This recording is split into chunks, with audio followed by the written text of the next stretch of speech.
Bonjour et bonsoir, ça dépend où vous êtes, vous retrouvez vice-versa.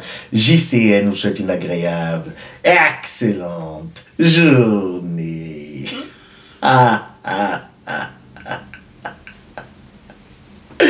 Pourquoi on accorde plus de crédit aux dires, aux mensonges, aux allégations, aux témoignages du pervers narcissique que à vous? Pourquoi vous rencontrez rien que de l'indifférence autour de vous? Vous avez failli laisser des plumes dans cette relation. Vous étiez justement dans ce couple avec ce petit enfant des ténèbres, ce zombie ou cette vipère ancienne. Mais quand vous sortez de là, vous appelez à l'aide à gauche et à droite. Personne n'est là pour vous aider. Vous vous retrouvez seul. Vous vous retrouvez comme dans une île, complètement abandonnée, alors que quand vous étiez justement dans cette relation, vous avez rencontré des amis, des couples amis, il y avait de la famille qui était là, il y avait également ceux-là, les pharisiens de la secte, de la religion qui étaient là, et il y avait tout ce monde qui prenait part justement au sacrifice, parce que vous ne saviez pas que vous étiez le sacrifice. Donc, mais ils étaient là quand même, ils se nourrissaient de vous, hein, il faut le dire comme ça, parce qu'on va revenir plus tard sur cet aspect. Mais maintenant, vous êtes complètement seul, il n'y a personne. Et en plus de cela, le père narcissique, ce petit enfant des ténèbres, va à gauche, à droite, il est encore bien encadré, il est bien adulé, hein, il peut dire ce qu'il veut de vous, parce que vous étiez ignorante, vous étiez une petite fille, vous étiez un petit garçon, vous étiez ceci, vous étiez cela. Pour tout, on lui donne tout. Tout ce mensonge. Tout ce qu'il est en train, comme ça, de vociférer, avec sa langue fourchue, hein, ce reptilien, est quand même accepté comme argent comptant.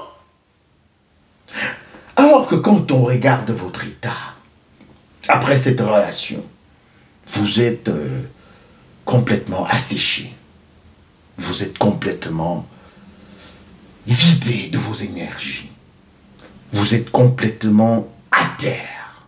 Vous avez misé sur cette relation, sur ce partenaire, sur cette partenaire. Vous l'avez idéalisé. Vous avez dit oui, avec cet homme, avec cette femme, j'aimerais passer le reste de ma vie. Vous avez investi de votre temps, de votre affection, de votre amour.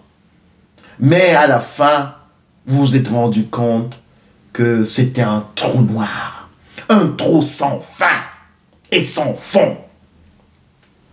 Et vous vous êtes réveillé un matin et là, vous avez constaté que vous êtes en danger de mort. Vous êtes en danger de mort. Combien d'entre vous m'ont déjà dit qu'ils sont partis du jour au lendemain en laissant tout derrière? Parce que là, il y avait l'esprit qui disait, alors Annabelle, alors Ronaldo, si tu ne pars pas aujourd'hui, alors tu vas laisser des plumes. Oui, vous avez supporté dans cette relation, vous avez enduré tous ces orages narcissiques de ce petit enfant des ténèbres. Vous avez porté votre croix. Et il y avait également ces complices qui vous disaient, écoute, ma chère, écoute mon cher, dans toutes les relations, il y a des hauts et des bas. Aujourd'hui, tu es marié. Tu voulais te marier. Porte ta croix. Et on va t'accompagner sur le chemin de croix. Et vous n'avez pas compris. Vous n'avez pas compris cette parole. Porte ta croix dans ce foyer. Il est bien vrai que tu es avec un zombie. Il est bien vrai que tu es avec une vipère ancienne. Porte ta croix. Et on va te suivre sur ce chemin de croix. vous êtes dit, voilà, le mariage, c'est pour le meilleur et pour le pire. La relation comme ça de partenariat, concubinage avec cet homme, avec cette femme, c'est pour le meilleur et pour le pire. Ça va aller. Il y a ces gens qui sont derrière moi. Quand je serai fatigué, quand je vais tomber sous le poids de cette grosse croix, sur ce chemin de croix, alors je crois que ces gens seront là pour moi.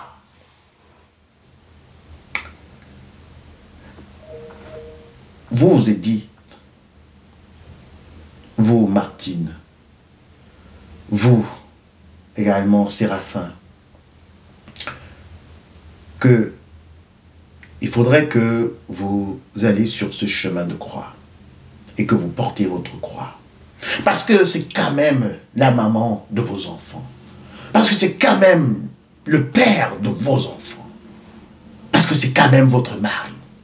Et que il y a aussi ses complices, il y a votre belle-mère, votre beau-père, il y a votre mère, il y a votre sœur, il y a vos cousins, il y a vos neveux, il y a vos amis, il y a également ceux-là de la secte, de la religion qui sont là, qui sont derrière vous et qui pourraient vous aider une fois quand vous allez succomber à aussi porter cette croix de pénitence. Oui, vous vous êtes dit, vous vous êtes dit qu'ils sont là derrière vous. Mais alors que ils vous ont menti. Ils vous ont menti.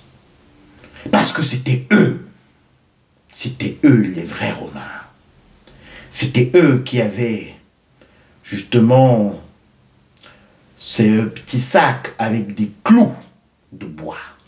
C'était eux qui étaient autour de la route, qui étaient là sur ce chemin. Quand vous étiez en train de souffrir dans cette relation, ma chère amie, mon cher ami, quand vous étiez en train de peiner sur ce chemin de croix, ils attendaient le moment où ils allaient vous crucifier, afin que vous soyez justement la chèvre du sacrifice. Heureusement, comme par miracle, vous avez eu cette révélation de quitter cette relation. Vous avez eu cette clarté, cette illumination de fuir ce personnage des ténèbres. Parce que vous avez compris à la fin que vous n'étiez pas en relation avec un humain. Vous avez compris à la fin que en face de vous, votre partenaire avait des comportements de quelqu'un qui vient d'une autre planète. Vous avez compris à la fin que vous êtes entouré des pharisiens. Vous avez compris que vous êtes en danger. Et vous avez pris vos pieds, vos clics et vos claques. Et vous vous êtes enfui dans le désert. Vous vous êtes enfui dans la nuit de l'âme. Et vous étiez seul. Dans ces moments très difficiles. Tout ce monde qui était derrière vous, qui disait être derrière vous et qui vous encourageait à porter justement cette croix, parce que c'est le mariage, parce que ceci, parce que c'est cela, il n'y avait plus personne. Vous vous êtes tourné, il n'y avait plus personne. C'était la nuit opaque. Derrière vous, personne. Vous criez, vous entendez juste les échos. Mais en même temps, quand vous étiez dans cette obscurité, vous entendiez des rires de l'autre côté de la rue. Vous entendiez des rires. Et vous avez reconnu la voix de votre ex. Vous avez reconnu la voix également de tout cela qui était derrière vous et qui vous disait, oui, Martine, fonce, on est derrière toi, ça va aller, ce n'est qu'un petit moment. Il faut supporter cette relation de couple-là. Vous avez entendu ces rires de l'autre côté de la rue et vous avez reconnu les voix de ces personnes qui étaient en train de vous encourager dans cette relation. Et vous les entendez rire en plus. Et vous criez pour appeler au secours. Et il n'y a rien qui revient. Vous criez, il n'y a rien que votre propre voix qui vous rattrape. Rien que l'écho. Mais pourtant, vous vous dites, de l'autre côté, j'entends des voix, des gens qui sont en train de rire, des gens qui sont en train de parler. C'est qui ça? Mais dans votre conscient, vous êtes sûr et certain que vous reconnaissez ces voix. Et en plus, le comble, c'est que ces gens qui sont en train de rire, ils sont également en train de rire avec votre bourreau. Donc, vous comprenez comment vous avez été manipulé, doublement manipulé, triplement manipulé, pour aller être comme ça, à la fin, planté sur un poteau, pour être crucifié. Mais, Dieu soit loué, vous êtes encore en vie. Dieu soit loué, vous êtes encore là. Dieu soit loué. Vous pouvez encore rire, regarder cette vidéo. Mais pourtant, ces gens, ils étaient là avec vous. Mais personne ne vous prête même plus, même, vous accorde plus la parole.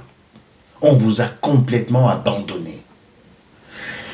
Et si on va aller dans la deuxième partie de ce podcast, de cet échange avec vous, vous allez comprendre pourquoi tous ces spectateurs sont indifférents à votre mal, à votre douleur, à votre souffrance, à votre solitude, à votre lassitude, à vos peines.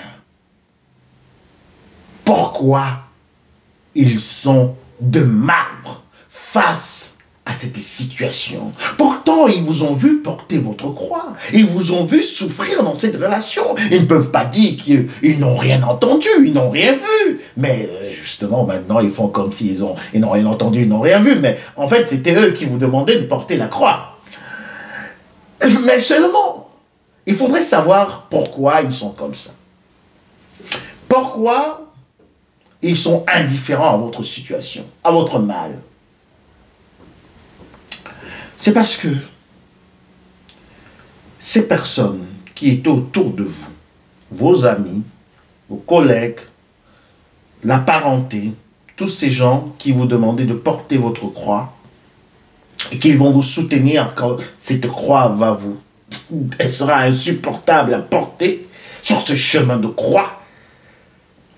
Tous ces gens, en fait, étaient de connivence. Tous ces gens étaient cooptés par le maître sanctificateur. Tous ces gens savaient exactement ce qui se passait dans votre vie de couple. D'autres le savaient, mais n'ont rien fait. D'autres le savaient, mais ont encore plus activé, motivé, coaché le pervers narcissique afin qu'il vous détruise. Parce que justement, c'était eux qui disaient au pervers narcissique, oui, écoute, une femme qui disait à ce petit enfant des ténèbres, votre ex-partenaire, écoute, une femme ne doit pas te parler comme ça.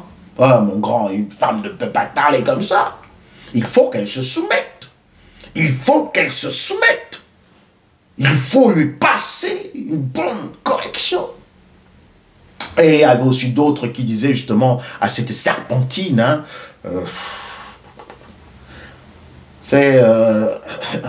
qu'est-ce que t'apporte un homme, Qu'est-ce qu'il t'apporte?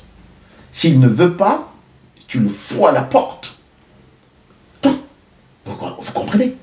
Il y avait tous ces supporters-là, il y avait tous ces coachs qui étaient en train de motiver le pervers narcissique à vous faire du mal, à vous maltraiter, à vous humilier, et aussi à la fin même à vous foutre dehors. Oui, on disait justement, c'était serpentine, cette petite vipère ancienne. Tu sais, ma fille, ici, nous sommes en Occident. Si un homme, il bavarde, il saute, non, tu balances les affaires, dire. tu balances. On disait aussi, ouais, bah, tu sais, une femme, si elle, peut-être en Afrique également, hein, on dit, une femme, elle ne doit pas parler ici. Hein, et tu es notre frère, hein, tu es notre cousin. Si elle parle ici, tu la jettes, tu la balances dehors. Donc, le maître zombificateur a complètement rendu les gens insensibles. Comment il a fait? Il a fait de différentes manières. Il a fait d'abord par la communication, par les médias. On aime bien entendre les mauvaises nouvelles que les bonnes nouvelles. Les bonnes nouvelles ne nous disent plus rien. Les mauvaises nouvelles nous montrent en fait que nous sommes supérieurs. Essayer un peu de requinquer notre ego. On est plus attiré aux mauvaises nouvelles, vers les mauvaises nouvelles, que vers les bonnes nouvelles. Regardez tout ce qui se passe dans le mainstream. Regardez tout ce qui se passe, qui s'écrit dans les journaux. À la con. Ce n'est que le mal. Oui, on est habitué au mal. Le pervers narcissique a compris cela parce que il a vu justement la stratégie du maître zombificateur et il a su également mettre cela en exécution, en cooptant, en manipulant et également en jetant les consciences de tous ces complices qui vous ont conduit sur ce chemin de croix, en vous encourageant, en vous disant que non, il faudrait supporter parce que c'est comme ça une vie de couple, il y a des hauts, il y a des bas et ça va aller. Voilà, c'est ça qui s'est passé. Avec cette expansion des mauvaises nouvelles, le maître zombificateur a préparé le terrain dans les mentalités, dans les esprits des complices du pervers narcissique. Allez comprendre cette triangulation. Allez comprendre ce triangle. Allez comprendre. Allez comprendre. Et le grand maître zombificateur a aussi, comme j'ai déjà parlé une fois, pas seulement utilisé les médias, il a utilisé la religion. Hein, il continue à utiliser la religion. Et il a aussi utilisé les liens de sang. Oui, le grand maître zombificateur n'a de recul devant rien. Oui, le pervers narcissique s'en fout et marche sur le sang et boit le sang et respire le sang parce que pour lui, les liens de sang n'existent pas. Vous allez comprendre. Vous allez comprendre cela. Vous allez comprendre cela. Dans cette troisième méthode du grand maître zombificateur, ça veut dire que la vie n'a pas de sens. La vie ne vaut rien. Et que la vie qui est dans le sang et l'âme également dans le sang doit être consommée par le pervers narcissique. Oui, le pervers narcissique, s'il considérait la vie, s'il considérait les âmes, il n'allait pas les avaler parce qu'il sait que quand il boit du sang, il avale des âmes. Et c'est pour cela que pour lui, il n'y a pas de lien de sang. Pour lui, il n'y a pas de retenue jusqu'à ce niveau. Parce que vous savez, quand vous êtes un humain, et quand vous voyez le sang, même si ce n'est pas votre sang, vous entrez, vous essayez un peu de vous imaginer ce qui s'est passé. Hein, disons, vous regardez des images, ou bien vous passez sur une scène où il y a eu des bagarres, il y a eu des accrochements, des accrochages. Et quand vous voyez le sang sur le sol, vous dites, ah, la personne a perdu du sang. En fait, vous imaginez à la place de la personne. vous sentez qu'il a eu du mal. Il a saigné. Il a dû souffrir. Et vous évitez ce sang. Un réflexe humain. Vous ne traversez pas le sang. Vous passez à côté de ce sang. Vous passez parce que vous respectez ce sang. Mais par contre, le petit enfant des ténèbres, le pervers narcissique, ce zombie ou cette vipère ancienne, passe par le sang, au-dessus du sang. Et également, vous voulez consommer votre sang. Et d'être là un peu fait. Mais, comme je vous ai dit, si vous écoutez encore et regardez cette vidéo, alors vous êtes encore en vie. Vous pouvez encore essayer de récupérer votre âme. Donc, nous voyons donc pour la fin que le grand maître zombificateur a préparé tout le terrain au pervers narcissique, afin de rendre les personnes autour de vous insensibles à votre douleur, à vos malheurs, également à votre sang versé. Faites le lien maintenant à votre sang, de telle manière qu'ils peuvent traverser votre sang, de telle manière qu'ils peuvent traverser également votre âme. Ils peuvent aller de l'autre côté, à la table de la réjouissance, du sacrifice, de la chèvre que vous étiez, et consommer et boire avec le pervers narcissique. Je ne sais pas si vous comprenez. Je ne sais pas si vous comprenez. Je ne suis pas sûr et certain que vous comprenez, mais je pense que vous allez comprendre et je suis convaincu que vous allez comprendre.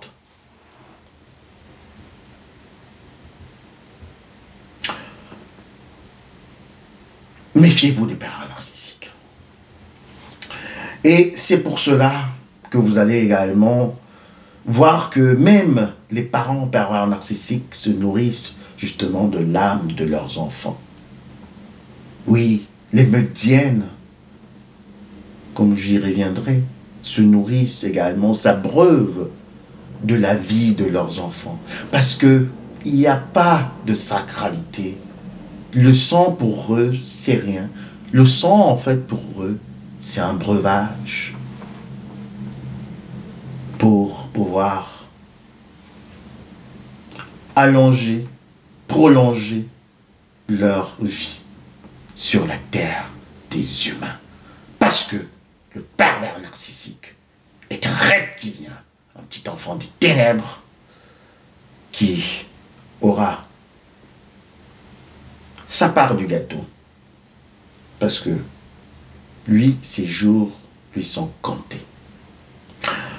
Alors, vous êtes seul, autour de vous, il n'y a personne, vous êtes sur une île, vous entendez des cris, des réjouissances, des gens qui sont également allés sur la table du sacrifice pour même attendre leur part du gâteau. Vous entendez les rires du pervers narcissique avec des gens qui vous motivaient, qui étaient là avec vous et qui vous disaient « Non, on est derrière toi, il faut aller, c'est bon, la relation, ça va donner, une fois, ça va changer, il va changer, on va prier et tout. » Tous ces pharisiens-là. Alors, vous voyez, donc, ils ne pouvaient même pas faire autrement. Et ils ne peuvent pas faire autrement. Parce qu'ils veulent également un peu de ce breuvage. Bienvenue sur la chaîne du Psychospirit. Je me réjouis de vos commentaires. Merci de liker les vidéos, partager si vous voulez. Entre-temps, je vous souhaite une agréable et excellente journée. Faites attention à vous, parce que le pervers narcissique est très très très dangereux. Bisous.